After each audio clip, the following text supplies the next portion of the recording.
الإسلام ديني ومحمدا رسول الله. Mereka yang menulis la ilaha illallah dianggap anti NKRI. Masa kalimat tiada Tuhan selain Allah kita takut? Dan siapa yang lakukan itu? Orang Islam sendiri. Anda yang lakukan, orang non-Islam, kita masih bisa tolerir. Kenapa? Tidak mengerti. Islam sendiri, solatnya selalu mengucapkan la ilaha illallah, tapi takut dengan kalimat Allah, takut kalimat tauhid. Gimana caranya? Disebut lewat-lewat. Mana ada kasihan itu ulama pegang senjata? Mana ada itu ulama mengajarkan rongrong NKRI? Yang justru kita teror adalah yang mengajarkan amar ma'ruf nahi mungkar. Tapi para koruptor, coba kita lihat kelakuan negara terhadap koruptor. Saudi Arabia, koruptornya pancung, potong tangannya, potong kepalanya. Di Indonesia apa yang terjadi? Koruptor potong masa tahanan. Ini kan keterlaluan namanya. Tak lewat-lewat maku. Marah Allah. Dan yang keempat, mereka berbuat zalim secara terang-terangan. Mereka berbuat dosa secara terang-terangan. Sekarang dosa sudah tidak dianggap lagi sesuatu malu. Beberapa kali saya masuk warung kopi karena ajak teman saya ngajak, oke lah, nanti dibilang ki sombong kalau diajak tidak datang. Saya datang, miris hati saya. Kok ada Bugis Makassar, budaya kita siri, budaya kita Matandre siri, kok ada perempuan tidak malu-malunya merokok di depan umum. Yang membuat saya miris, merokok di depan umum karena dia pakai jilbab. Dan itu kita anggap biasa. Kita sudah terlewat-lewat. Kita orang Bugis Makassar, makundraye ipakalebi, makundraye matandre onronna. Tapi kok bisa-bisanya pakai jilbab dengan rapi di depan laki-laki, orang banyak meliriknya, dia santai dan merasa tidak malu merokok di depan umum pakai jilbab. Mereka berbuat zalim secara terang-terangan. Belum lagi pembuat dosa, dosa zina secara terang-terangan. Mereka secara terang-terangan membuat komunitas, tidak malu dideklarasikan dirinya. Riolo makadete oma siri-siri koma pigau salah. Sekarang apa dia bilang? Biasa nih. Dulu kalau ada perempuan hamil diusir dari kampungnya, masuk kok upaka siri kasih di kampung. Bapak rela dia buang anak gadisnya untuk apa? Karena dianggap membuat aib buat keluarga. Sekarang apa? Nyata-nyata hamil 7 bulan, pesta besar-besaran. Kejadian-kejadian seperti ini, itu yang membuat azab Allah cepat datang. Lalu orang bilang begini, kalau negara barat bagaimana Ustaz? Terlewat-lewat itu. Jepang lah misalnya. Oh jangan salah Pak.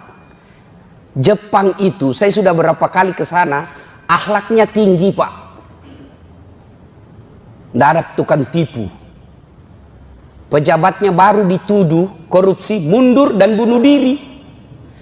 Kita sudah tertuduh, bahkan terponis, bahkan terpidana, sudah terbukti, sudah dipenjara, tidak malu jadi caleg.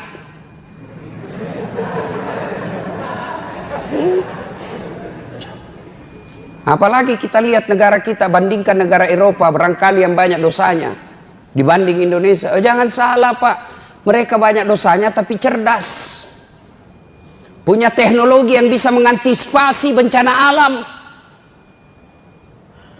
Beberapa saat yang lalu ketika terjadi angin taifun di Jepang, saya ada di sana Pak. Saya mau khotbah Jumat di sana. Mereka tidak panik. Kenapa? Mereka punya teknologi. Sebelum terjadi, 24 jam sebelum terjadi, di handphonenya sudah dia tahu angin itu sudah di sini sekarang. Lagi sekian jam sampai di lokasi kita. Apa di Indonesia? Sejak 2012, ternyata alat pencatat deteksi dini tsunami sudah rusak. Sejak 2012 baru Pina kasih tahu Ki. Kalau begini negara kita, jangan salah. Na'udzubillah min zalik. Mudah-mudahan kejadian di Palu, Donggala, Sigi menjadi pelajaran buat kita semua. Merugi orang yang diberikan teguran oleh Allah, lalu tidak mengambil iktibar pelajaran dari itu. Ya ko yalenno paringarseng, yalenno paringereng. Kau sudah ditegur, lalu kau tidak ingat juga. Inna azabi lazadid. Sesungguhnya azabku sangat pedih. Bencana alam ini sesungguhnya ada 3 sifatnya. 1, ujian. 2, teguran. 3, hukuman. Apa bedanya Ustadz? Tergantung siapa yang ditimpa. Apabila orang beriman, orang baik, hancur rumahnya, meninggal istrinya, maka sesungguhnya orang alim itu kena ujian. Namanya ujian mau naik pangkat, namanya ujian mau naik kelas. Anak-anak mahasiswa kalau mau jadi sarjana tentu nulis skripsi berat. Kenapa? Anda mau mendapat gelar sarjana. Ujian. Yang kedua, teguran. Siapa mereka yang ditegur? Orang baik yang berbuat salah. Orang baik yang berbuat salah, dia yang sholat, dia juga yang korupsi. Dia yang rajin sedekah, dia juga yang makan barang haram. Dia yang juga amar ma'ruf, dia juga yang melakukan kemungkaran. Ditegur, mari ngerako, kembali kau ke jalan yang lurus. Yang ketiga, hukuman. Siapa mereka? Orang kafir, pembuat dosa, durjana, maksiat, tidak pernah berbuat baik. Kena hukuman. Sesungguhnya dia bukan dicoba, tapi dia dihukum panjar dunia. Kita periksa diri tak. Kalau rumah tak terbakar, kena gempa, apa dia ujian? Apa dia teguran? Apa dia hukuman? Tergantung siapa. Kalau tidak pernah sholat, pabotor, tukang tipu, koruptor, hancur rumahnya, jangan kau bilang diuji kok bos.